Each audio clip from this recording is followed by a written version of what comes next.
ի տարբերություն օրինակ անգլերենի շատ բարդ լեզու է։ Նրա հասկացողությունները բառային, շատ խորն են եւ այդ խորությունները պետք է ընկալել, որպեսզի թյուրիմացություն չլինի։ Բացի այդ ժամանակի ընթացքում այդ տերմինների այդ բառերի ետևում իմաստը ենթարկվում է երբեմն պատմական փոփոխության։ Հին լեզու է, խոր լեզու է, հոգևոր լեզու է։ Այդ լեզվի իմացությունը մարդուն տալիս է շատ մեծ լեզվամտածողություն, մեծ մտածողության սպեկտր, որը երբ որ սովորում ես ուրիշ լեզուներ, մեխանիկորեն ուրիշ լեզուները թվում են սնանկ, որովհետև նրանց հասկացողությունները շատ կոնկրետ են, ասելիքը շատ հասկանալի է, իսկ հայերեն ունի շատ ծալքեր։ Այդպիսի ծալքերից է նաև ցեղ, ազգ եւ ժողովուրդ բառերը, որոնց ամեն մի բառի ետևում թաքնված է մի ամբողջ հասկացողություն։ Սկսենք ազգից։ Ազգը գրաբարով նշանակում է ընտանիք, այսինքն ընտանիք տոհմ, մարդիկ, որոնք միացած են իրար հետ արունակցական կապով եւ հավաքական մի միավոր են, որոնց ղեկավարում է նվիրապետական կառույցը, հոր, հայր ունի ազգը, այդ ազգը նահապետն է ազգի եւ նա սովորեցնում է ազգին իր բարոյական կոդեքսը։ Հայ ժողովուրդը իր էությամբ շատ նման է եղել ազգի, ազգ հասկացողության։ Ազգը ապրում է խաղաղ, երբեք նվաճողական տրամադրություններ չունի։ Ազգը ապրում է ստեղծարար, ինչպես ընտանիքը, ինչպես ընտանիքը, որտեղ կա հարգանք, մեծարանք եւ որտեղ ամեն մեկը զբաղվում են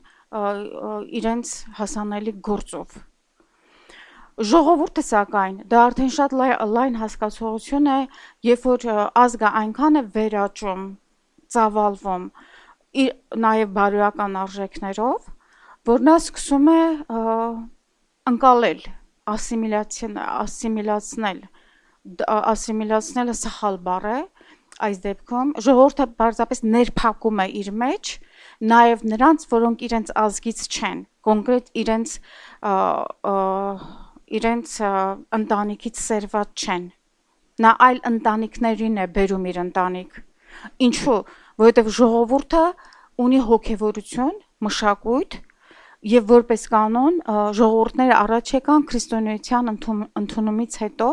երբ որ քրիստոնեական բարոյականությունը սկսեց ծնել հանճարներ եւ մշակույթ։ Այսինքն ժողովուրդը դա մի միավոր է, որը ներփակում է մարդկանց տարբեր տեսակի ազգություններով կարող են դրանք լինել, մեկ բարոյական մշակութային արժանիքի տակ։ Հայ ժողովուրդը արդեն քրիստոնեությունից հետո վերածվեց այսպիսի մի միավորի եւ նա իր մշակույթը ամբողջ աշխարհով մեկ տարածում էր։ Այս մասին իհարկե սովետի աթեիստները լռում են, բայց եթե մենք կարդում ենք պատմությունը, մենք կտեսնենք հայ քահանաները մադրասում մինչև 15 թիվը, խոսքը դրա մասին չէ, խոսքը միջնադարի մասին է, Կիլիկիա անգամ մինչև Աֆրիկա։ Այսինքն թե նա իր արժեքները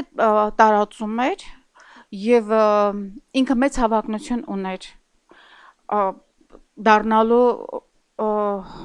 ծավալվելու որպես միապետություն, բայց նորից միապետությունը հիմնականում տենդենս ունի գրավելու, բայց ժողովուրդը տենդենս չունի գրավելու, ժողովուրդը ինքնըստինքյան ծավալվում է, որովհետև այն ներկայացնում է մարդու մեջ լավագույնը։ Իսկ ինչ է ցեղը, tribal unit-ը, tribe-ը ցեղը, դա մարդկանց խումբ է, որոնք ունեն իրենց գուրուն հոգևոր առաջնորդը եւ նրանց միասնությունը հիմնված է այս ուսուցչի հոգևոր դա հիմնականում կախարդ է մոգ է որ կապվում է այն կողմյան ոգիների հետ եւ առաջնորդում է ժողովրդին ինչպես որ իրեն թելադրում է այդ ոգին բազմապիսի են այս ցեղային միավորումները եւ որպես կանոն նրանք ունեն մեկ տենդենց միայն գրավելու, վերցնելու, ծավալվելու ուժի միջոցով դրա լավագույն օրինակը ցեղային ուրեմն այս խմբավորումների ամերիկյան ցեղային ցեղերն են որոնք հասնում են հազարների եւ ամբողջ տարիների հարյուրամյակների ընթացքում նրանք իրար կոտորել են այսինքն լինելով նույն հավատալիքների տերը նրանք երբեք չեն կարողանում լեզու գտնել ցեղի օրինակ է նաև իսլամական պետությունները որովհետև նրանք նույնպես առաջնորդվում են իրենց մեդիումների, մոլլաների եւ իրենց այդ հոգևոր մարդկանց ուղղորդումներով ինչ էլ որ դա լինի եւ բարոյական ճշմարտության այս զգացումը որ բնական ձևով մարդու մեջ դրված է նրանց մեջ գոյություն չունի, նրանք սպանում են դա իրենց մեջ։ Իսկ իրականում 10 պատվիրանների բարոյական հենքը background, ինչպես ենք ասում։ Դա մարդու մեջ դրված է բնածին ձևով։ Եվ եթե մարդը հետևում է իր բնազդին, խղճին, այսպես ասած, նա տարբերվում է ինքնըստինքյան, այսինքն ցեղերի մեջ կային մարդիկ, որոնք չէին ենթարկվում այս ընդհանուր համակարգին եւ նրանք ավելի, ասենք թե մեղմ էին, ավելի հակված էին դեպի մարդկային զգացումների ու ապրումների ինչպես տեսնում ենք, ասենք թե ամերիկյան ցեղերի ուսումնասիրությունից կային շատ վայրենի մարդակերներ օրինակ, որ այդ գուրուներ իրենց հասցնում են մարդկանց այդ վիճակին, երբ որ նրանք արդեն վեր են ածում մարմնավոր դևերի, եւ կային նաեւ ուրիշ ցեղեր, ավելի մեղմ, ինչպես օրինակ Պերուի կողմի հարավային ամերիկյան ցեղերը բոլորովին ուրիշ էին, նրանք շատ ազնվական էին, համեմատած միջին Կարիբյան ասենք ցեղերին եւ հյուսիսային Ամերիկայի ցեղերին։ Ցավոք սրտի իսկ ինչ էր սովետական միությունը, դա ցեղային ուրեմն բնազդներով ապրող մի բանձիտների, ջեպկիրների, ուրեմն հեղափոխականների մի չարիքի թագավորություն էր սկզբում մինչև 60-ական թվականները, որը առաջնորդվում էր նույն սկզբունքով։ Այն տարբերությամբ, որ իրենց գուրոն այս մեռած առաջնորդներն են Լենին, Ստալին, եւ իրենք իբր թե մարդկային բարոյական կոդեքսը փոխել էին սովետական մարդու կոդեքսով, դա շատ նման էր 10 պատվիրաններին, բայց քանի որ դրա հիմքը քանդված էր, մարդու բարոյականության հիմքը ճշմարիտ Աստված է, քանի որ դա քանդված էր, այդ բարոյականությունը չաշխատեց, այսինքն սովետական մարդու կերպարը դա քողարկված սատանայի կերպարն էր, ճշմարիտ, ասենք նրանք ովքեր ծրագրի մեջ էին, խոսքս միամիտների մասին չէ, կամ նրանց մասին ովքեր հեռու էին այս ամեն ինչից, չէ որ սովետական ժողովուրդը բաժանվում էր հենց 3 մասի, ծրագրողների, իրականացնողների, խոսքս դրանց մասին է, սրանք մաքուր չարություն էին, միամիտների, ովքեր ընկնում էին այդ հակառակի մեջ, եւ մարդիկ, որոնց հեռու էին, որոնք բացարձակապես իրենց հեռու էին, բաղում այս համակարգից, այս գաղափարախոսությունից, այս համակարգից, օրինակ ես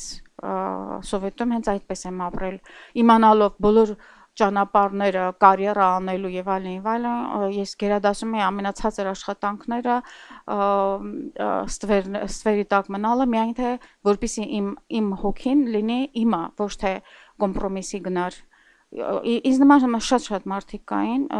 իմ սերնդից առաջ արդեն այդ տիպսիներին սպանում էին, այդպիսի մանավանդ արվեստագետներին ոչնչացնում էին, որովհետև այդպիսիները շատ մեծ վտանգ էր մարդկանց ցույց տալու իրենց խիզախությունը եւ այն, որ իրենց արժեքները ավելի բարձր են, քան այս մարդիկ են ներկայացնում։ Մի խոսքով, հայ ժողովուրդը երբեք ցեղային չի եղել։ Ցեղակրոն ասած է, որ գալիս է արդեն Նժդեի հետ, Գարեգին Նժդեի հետ, կարդացեք իմ գիրքը, դա զուտ ֆաշիստական, ուրեմն տիբետյան օկուլտ էր, ինքը մոտ էր Հիմլերի եւ Հեսեի հետ, որոնք իրենց գուրուներն էին, եւ շատ բան ֆաշիզմի մասին, նացիզմի մասին չի ասում բարձրաձայն, բայց պարզ է, որ նրանք զբաղվում էին օկուլտով, փնտրում էին այս գերմարդկանց եւ ընդհատակյա կար թագավորություն, նրանց ժառանգներն են եւ այլն։ Այս արիացի կոչվող միֆը այդպիսի բան գոյություն չունի։ Ոչ գենետիկապես, ոչ որևէ պատմության մեջ, ոչ հնագույն մատյաներում այդպիսի ցեղ չի եղել ընդհանրապես։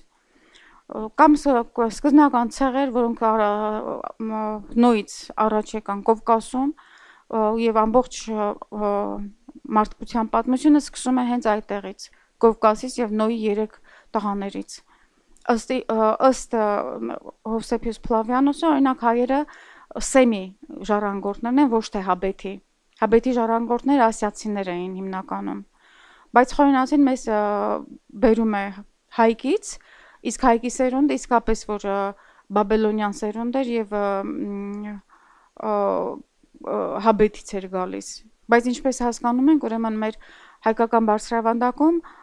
միջև ազգ դառնալը, միավորվելը որպես մի ընտանիք եւ մի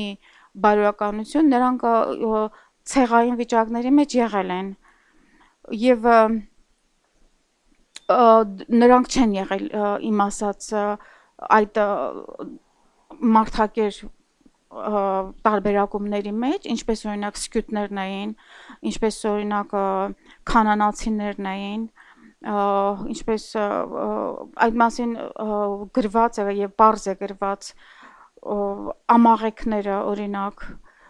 երբ որ Տերը Աստված խոսում է, ասենք թե Հեսունավեի հետ կամ դրանից հետո Սավուղի հետ, Դավիթի հետ ինքը ասում էր գնա եւ այդ գյուղը բոլորին ոչնչացրու, ներառյալ նաեւ կենդանիները։ Իսկ Մովսեսական մի օրենքի մեջ ասում է, եթե մարդը կենակցում է կենդանու հետ, երկուսին էլ պետք է սպանել։ Օրինակ այստեղից կարելի է եզրակացնել, որ ամաղեքները դրանք մարդիկ էին, որոնք կենակցում էին եւ իրենց երեխաների հետ, եւ անասունների հետ, ահա ինչու Աստված պատվիրում էր նրանց վերացնել։ Ինչպես տեսնում ենք, մարդկային բնույթը, մարդկային տեսակը շատ բարդ է, մարդկային չարությունը կարող է կապվել, մարդու հոգին կարող է կապվել չար զորությունների հետ եւ դառնալ ավելի չար, քան իրենք դևերն են։ Ահա ինչու պետք է շատ զգուշ լինել, երբ որ հայ ժողովրդին նմանեցնում են այս հեթանոս ցեղերի հետ, աքադի շումերների, աքադիականների, ասորիների հետ փորձելով ստեղծել մի ինչ-որ նոր կարգի հայի կերպար, դա բացարձակապես սատանայից, այս մարդիկ սատանիստներ են, իմացեք։ Հայ ժողովուրդը որպես ազգ ձևավորվել է Նոյից հետո, ջրհեղեղից ուրեմն անմիջապես հետո հայկական լեռնաշխարհում եւ նրանք եղել տարբեր ցեղեր էին ներկայացնում իրենցից եւ այդ ցեղերը, ինչպես Խորենացին է ասում, շատ ազնիվ էին, այսինքն իրենք ազգ էին, ոչ թե ցեղ։ Ազգը նշանակում է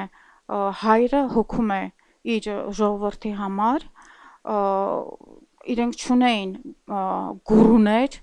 օկուլտ կախարդներ, որոնք կապվեին այն կողմի զորությունների հետ եւ միավոր էին ազգը դրանով, ինչպես Մուհամմեդը արեց,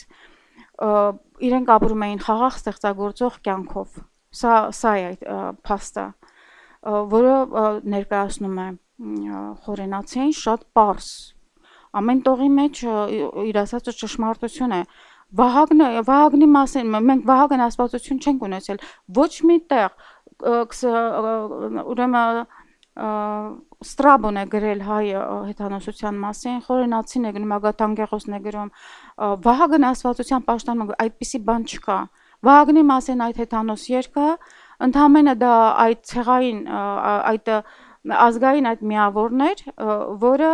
կրակ էր ստանում քարերը իրար խփելով, բոցելան է եղեգան, այսինքն եղեգները իրար խփելով։ Սրանք պարզապես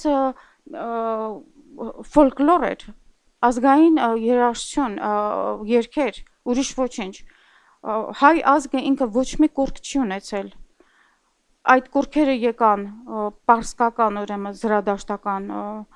պանթեոնից, որոնք նույնն են ինչ որ եգիպտական, Եգիպտոսից այդ Իշտարի եւ այլնի այս պաշտամունքները փոխանցվեցին հույներին, հունական պանթեոնով եւ արդեն Արտաշես մեծի հետ, երբ որ նա գրավեց Հունաստանի մի մասը, նրան գրված է պարս խորենացու մոտ, նա բերեց այդ կուրքերը Հայաստան եւ նույն այսինքն Զևսի անունը կարող է Միր դնեին, Միրը դա նույն Զևսի պարսկական վարիանտն է եւ փաստորեն Հայաստանում հայկական Ատրուշան կամ Մեհյան չի եղել հայկական, գրված է, նրանք ասորիներ էին, բաբելոնյան,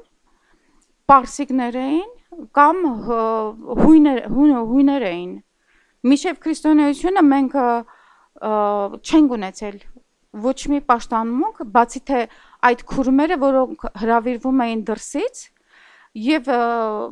ժողովրդի մեջ պարզապես կիսված է ժողովրդի երկու մասին, հունադավան, հունական կողմով եւ պարսկական կողմով եւ իրենք պարզապես պարտադրում էին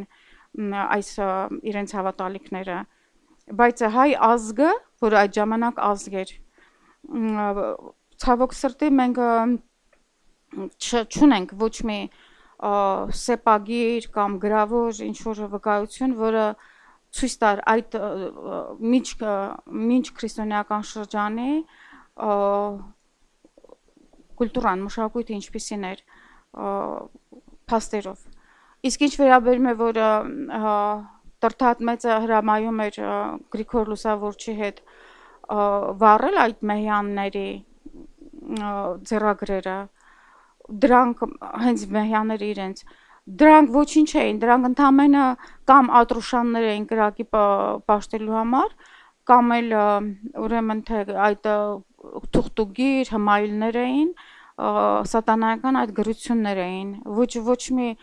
պատմություն կամ ոչ մի ստեղծագործական արժեք այդ դրանք չունեին։ Եվ վերջապես չէ որ Սուրբ Գրիգոր Լուսավորիչը երբ որ ստացավ հայտնությունը միածնից, Էջմիածնում, նա այնտեղ որտեղ միածինը երևաց, այդտեղ Ատրուշան էր։ Եվ Սուրբ Գրիգոր Լուսավորիչը խաչ նկարեց այդ Ատրուշանի վրա, որպեսզի դևերի զորությունը վերան այդտեղից։ Եվ հենց այդտեղ էլ կառուցեցին եկեղեցի եւ դա պահեցին։ Այդ Ատրուշանը Էջմիածնի հիմքի մեջ ինչու են պահում, որպեսզի պարզ լինի, թե ինչպիսին էր հայ, ուրեմն ոչ հայկական, պարսկական եւ ասորական այդ հեթանոսության կրապաշտությունը ինչպիսին էր։ Այնտեղ ես ինքս եղել եմ այդ Ատրուշան կոչեցյալ տեղում, մի քանի քար է իրար վրա դրած, նրանք բացարձակապես ոչ մի արվեստի հանճար չունեին։ Իսկ հելենական արվեստը, որ արդեն արձաններ են եւ այլն, դա էլ հելենական է ամեն ինչով։ Ինչ վերաբերում է Գառնի տաճարին, այդտեղ էլ ոչ մի ճարտարապետական հանճար չկա, դա բաղնիք է ընդամենը, գրված է այդ մասին խորենացու մոտ, իմ գրքերի մեջ լրիվ մեջբերումներ բերված են։ դա Սուրբ Տրտատ մեծը միջև դարձի գալը ինքը սարքեց դա իր քրոջ նվիրելու որպես ամառանոց դրանք պաշտամունքի տեղեր չեն եղել հիմա հարց է ծագում ինչ պատահեց որ սովետի քանդելուց հետո այդպես կռապաշտությունը սկսեց զարգանալ եւ ես տեսնում եմ անգամ արվեստագետներ որոնք իրենց երևակայում են ինտելեկտուալ մարդիկ հասկացող պատմությունից եւ գրականությունից եւ արվեստից նրանք անգամ հարում են այս ցեղագրոնին ինչն է պատճառը պատճառն այն է որ սրանք հենց նույն այդ կոմունիստներն են նույն այդ ցեղագրոնի կրողներն են որ կոմունիզմի ստի փոխարեն հիմա հագնում են ուրիշ սուտ սա է պատճառը այս մարդիկ վտարված են երկնային արքայությունից այս մարդիկ բանական մարդիկ չեն եւ փաստորեն գայլերի ոհմակների պես հիմա հավաքվել են եւ փորձում են ստեղծել մի սուտ կուլտուրա կռապաշտական կուլտուրա չի ստացվելու կռապաշտության վրա ոչ մի կուլտուրա չկա որպես կանոն նրանք մի կետից ասենք թե նժդայի ցեղակրոնը եթե դուք ամրագրում եք ինչ որ ծեսերով վերցված ասենք թե դրսի լուսի տրաստով կամ վիկայից դուք ընկնելու եք շատ ներքև այսինքն ձեր մեջ այնքան դևեր անznապես պիտի հավաքվեն որ դուք դառնալու եք մանյակներ սա է սա ներքև սլացող անդուտ սլացող ճանապարհ է սայթակող որը դուք չեք կարող կանգնեցնել մի անգամ եթե ձեր ոտքը դնում եք այդտեղ մի խոսքով սիրելիներս իհարկե մենք շատ ցավալի պատմություն եղավ քրիստոնեությունից հետո անմիջապես որովհետև այս նույն ինչպես ես ձեզ ասացի նախորդ դասախոսությունների մեջ պարսիկ զրադաշտականները որոնք նաև մեծ հայկական համայնք ունեին այս հայ փաստորեն զրադաշտականները մշտապես ֆիզիկապես եւ հոգեվոր կռվի մեջ էին հայ քրիստոնյաների հետ հիշենք նրանք սպանեցին Տրթատին սպանեցին լուսավորչի տղային թունավորեցին Ներսես մեծին այս պատմությունը գնում է անընդհատ եւ ի վերջո հնարեցին մի ձև իրեն մտնելու ժողովրդի ասենք թե տրոյական ձյու նման ժողովրդի ներսում որպես իբր թե քրիստոնյա եկեղեցի դրանք միաֆիզիկ միաբնակ այդ սուտ քահանաներն են որոնք մշտապես նորից շարունակում էին իրենց հեթանոս պաշտամունքները արդեն խապկանքի ձևով ավելի շատ իրենք օգտագործել են կախարդություններ, հմայելներ, անցյալ եթե գնաք դուք մատենադարան, ես ապշեցի, այնտեղ հսկա գրականություն կա եկեղեցական հմայելների, կախարդությունների,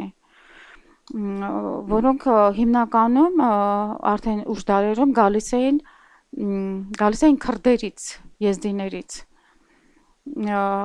եւ դա տարածվում է ժողովրդի մեջ, այսինքն թե ոչ քրիստոնյաների այն մեղադրանքը, որ Հայաստանը փոքրացավ եւ ոչնչացավ այս քահանաների շնորհիվ, դրա մեջ ճշմարտություն կա, որովհետեւ այս քահանաները ունեն երկու ընտրություն, կամ լինել սուրբ եւ ճիշտ քրիստոնյա միացած տիեզերական եկեղեցուն, ինչպես մենք ասում ենք Նիկիո հանգանակի մեջ, կամ չխաբել իրենց եւ ժողովրդին ընդունել մուսուլմանություն կամ ընդունել կռապաշտություն եւ դուրս գալ եկեղեցուց սա է ազնիվ ձևը սակայն մենք ինչպես տեսնում ենք այս մարդիկ ամեն դարում կեղծ քահանապետություն են ստեղծում եւ իրենք ոչ մի մշակույթ երբեք չեն ստեղծել այդ ինչ որ մենք ունենք այդ բոլորը մեր սրբերը բոլորը եղել են կապված Հռոմի հետ Քաղքեդոնի հետ եւ միշտ ունեցել են իրենց աթոռը եւ Փառք Աստծո այսօր էլ մենք ունենք հսկա աստվածաբանություն մխիթարյան միաբանության Վենետիկի շնորհիվ եւ տպագրությունն այնտեղ եղել եւ ամեն ինչը այսինքն թե այս միաբնակները կռապաշտները կես կռապաշտները կամ լրիվ կռապաշտները հայոց ազգին չեն տվել ոչինչ, ոչ մի մշակույթ։ Եվ հիմա էլ իրենք բռնելով այս իրենց նման պիղծ մարդկանց փորձում են ստեղծել ինչ-որ մի համակարգ եւ փաստորեն եկեղեցին էլ իրենց ձեռքին է։ Ես լսեցի, որ այս հետանոսական այս կազմակերպությունները, որոնք արտասահմանում սնվում են Սորոսի Carnegie Foundation-ն է, շատ իրենց ֆինանսավորում Carnegie Foundation-ը, այսինքն գալիս է հրյա կաբալիստներից, այո, նրանք առանձին հանդիպում են այս ոչ կաթողիկոսի հետ եւ գումարներ են տալիս։ Մի խոսքով ավելի քան երբևէ մեր ժողովուրդը չի եղել այս աստիճան վտանգի տակ, ինչպես հիմա է նա գտնվում, որովհետև եթե հիշում եք արդեն 19-րդ դարի վերջին եւ 20-րդ դարի սկզբներին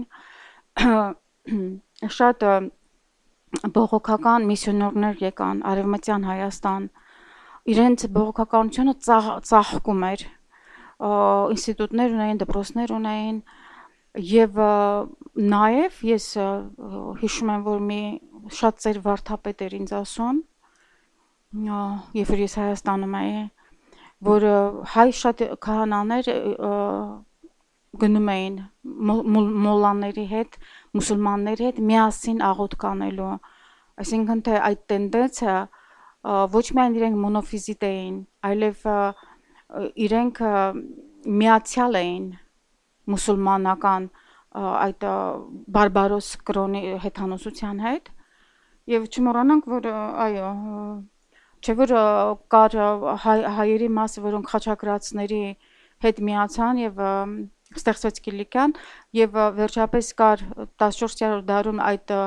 արդեն այդ սելջուկները, որոնք եկան եւ միաբնակ հայ եկեղեցականները միացան թուրքերին եւ վերացրին Կիլիկիան։ Սա փաստ է, Սիսը իրենք քանդեցին միաբնակ հայերը։ Եվ ահա դրան ուրեմն հաջորդեց վերջին միջոցը, որովհետև մենք ունենք սրբեր մեր հայրերը բոլորիս։ Ես համոզված եմ, որ ամեն մի հայ, որը զգում է իր մեջ իր հայ լինելու կոչումը, այո, կոչումը, որովհետև դա արյուն չէ, դա կոչում է, դա ազնվականության ձայնն է, որ քո մեջ հնչում է։ Եթե նրանք դա զգում են, անպայման նրանց հայրերը մեծ սրբեր են եղել նախկինում եւ նրանց մարտիրոսությունը, նրանց խիզախությունը քրիստոնեական պիտի չկորչի։ Այսինքն թե պահը եկավ, երբ որ Աստված այլ միջոց չուներ հանելու իր ընտրյալներին այդ ձևով ցեղասպանության միջոցով եւ նրանք ովքեր կրոնափոխվեցին, կորցրին իրենց հոգիները եւ նրանք ովքեր ընտրեցին մահը երկնքում գնացին։ Ես գիտեմ, որ երկնքի ազգերից հիմա երկնքում ապրող ազգերից ամենամեծը հայերն են։ Հայերը հայկական սրբերի դասը երկնքում ամենամեծն է, որովհետև ազգը ինքը ընտրեց տալ իր կյանքը, քան թե ուրանալ իր հավատքը։ Հայաստանում ես շատ տատիկներ ունեի ծանոթ, որոնք անցել էին գաղթի ճանապարհով եւ պարզապես այս մարդիկ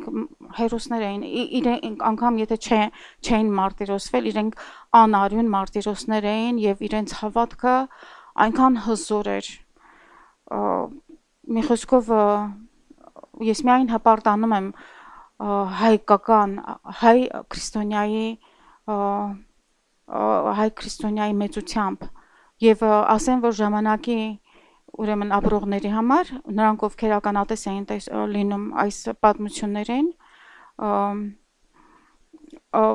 շատեր ներշնչվեցին։ Կա ֆրանսիացի մի սուրբ Շարլ դե Ֆուկո,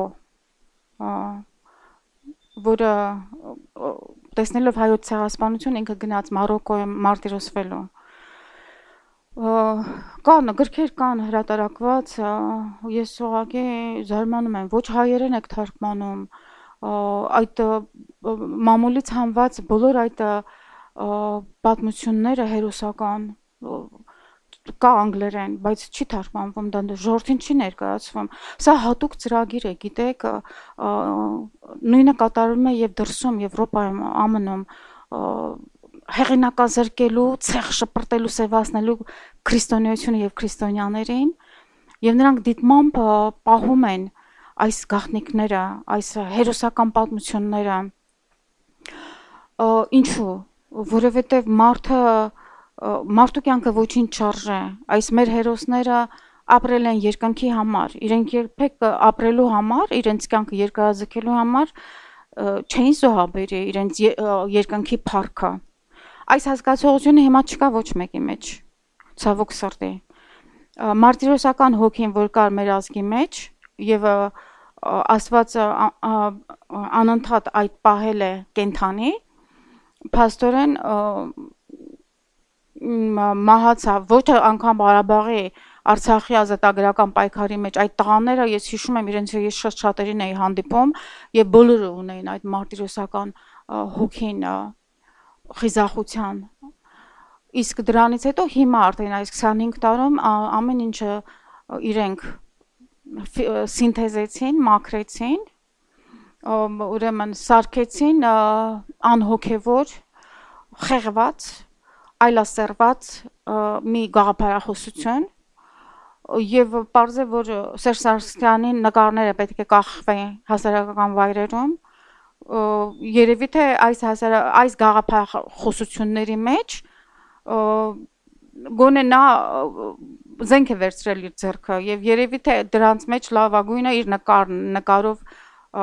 հարատևելն է այդ հիշողությունը, որ Արցախի համար մարդիկ կռվել են եւ զոհվել։ Հիմա իհարկե չեն կռվում, հիմա դա պարզապես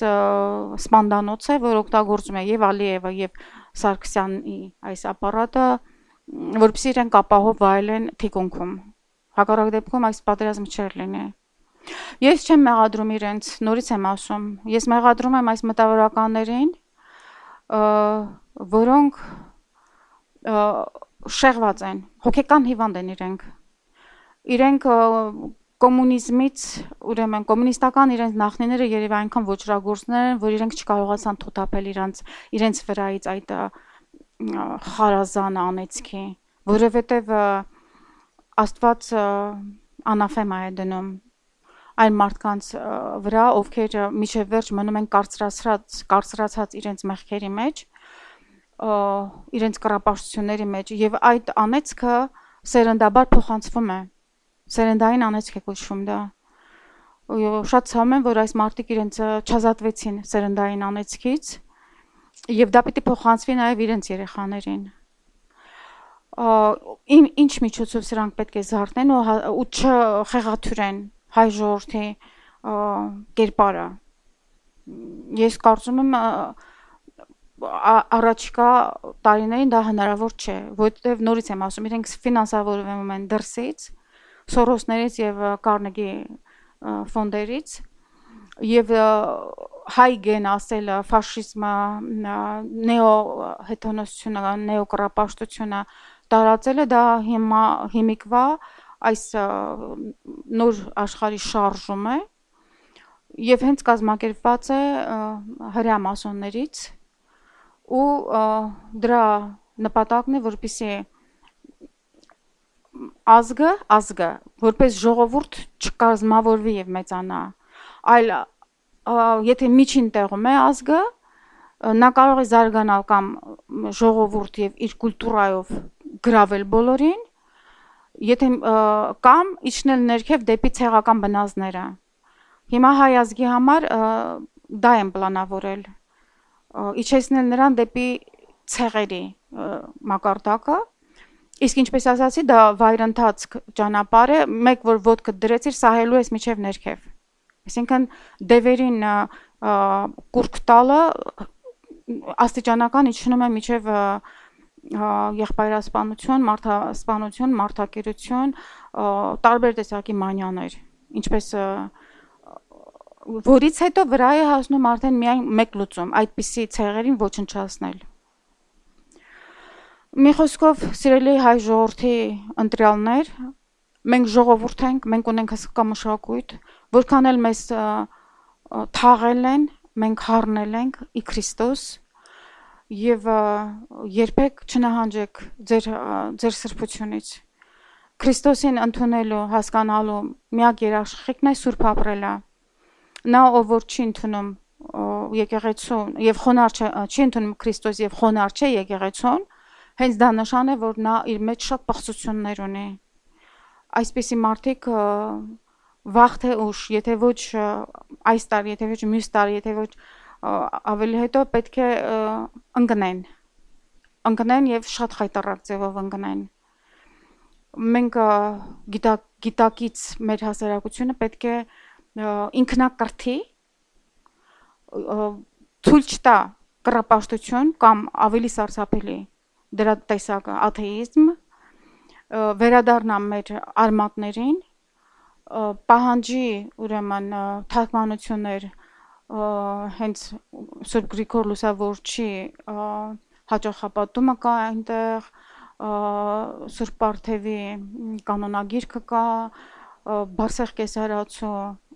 Սուրբ Հովհաննես Ոսկեբերանի գրքերը կան, այդ էջմիածին կոչեցյալը, որ իբր թե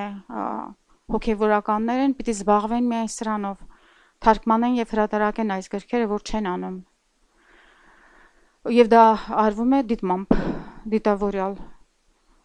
Մի խոսքով հիմա փաստորեն մենք մեզնից յուրաքանչյուրը հոգով է մարտիրոսվում։ Եթե 15 թվին մարմնով մարտիրոսվեցին, դա միակ ձևն էր։ Հիշեք Վարուժան, Սիամանթո, Անահիտ Բագինի ծծերին նվիրված իրենց շարքերը հեթանոս, լսեք, կարծում եք թե հասարակ մարդ է եղել Սիամանթոյի կամ Վարուժանի պապա, ոչ, նրանք սրբեր են եղել, կարծում եք նրանք երկնքում պիտի հանդուրժեին այս պղծությունը, ոչ, դրա համար Զոհրաբի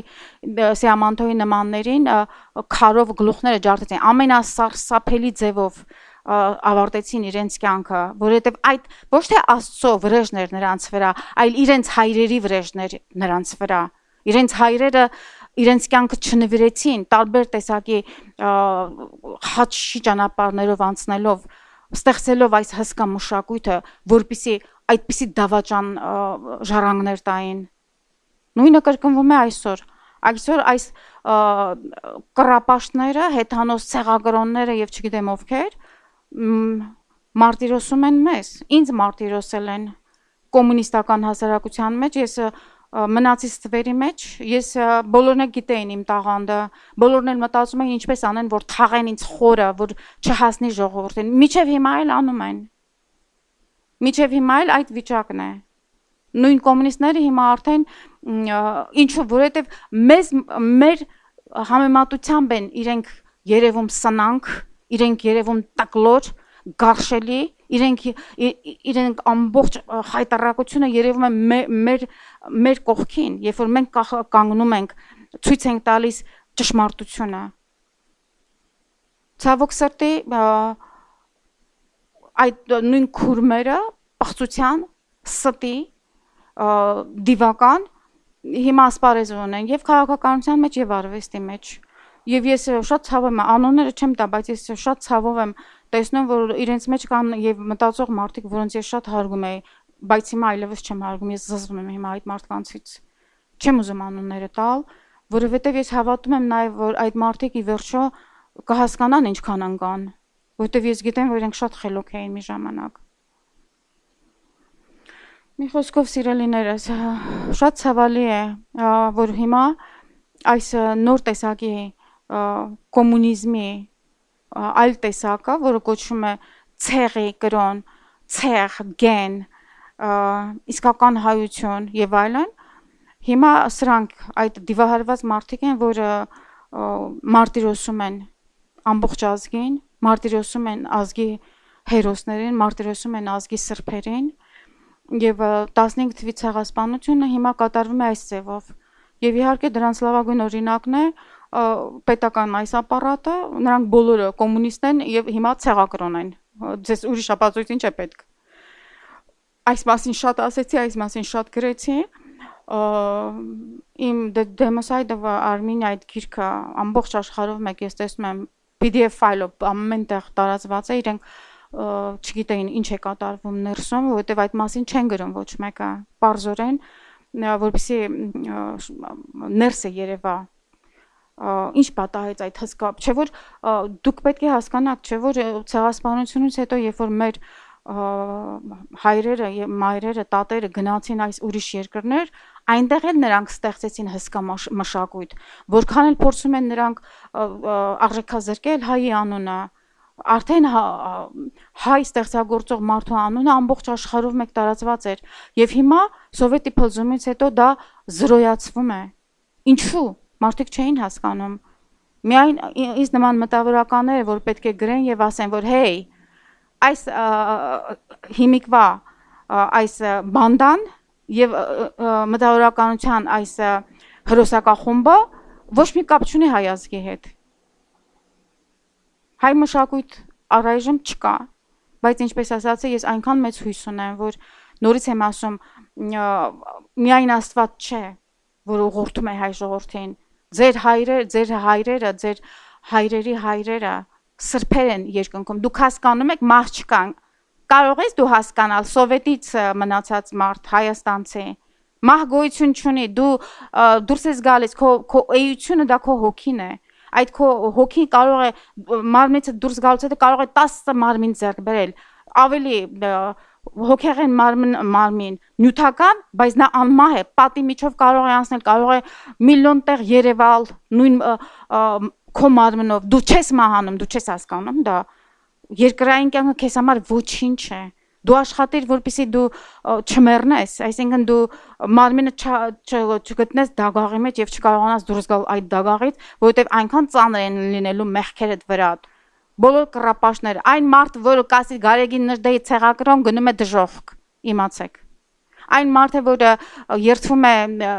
սերժիկներին, որպես իրենց գուրու, գնում է դժոխք, այսպես կոմպրոմիս չկա այս հարցում, հասկացաք։ Դուք պետք է անցնեք խաչի ճանապարհով, ձեր բաժինը վերցնեք խաչի, եւ դա արվում է հասարակայնորեն, ով ասում է խոստովանը ինձ հասարակության առաջ, ես էլ նրան եմ խոստովանելու, այնպես որ երկու տիրոջ չեք կարող ծառայել, ոչ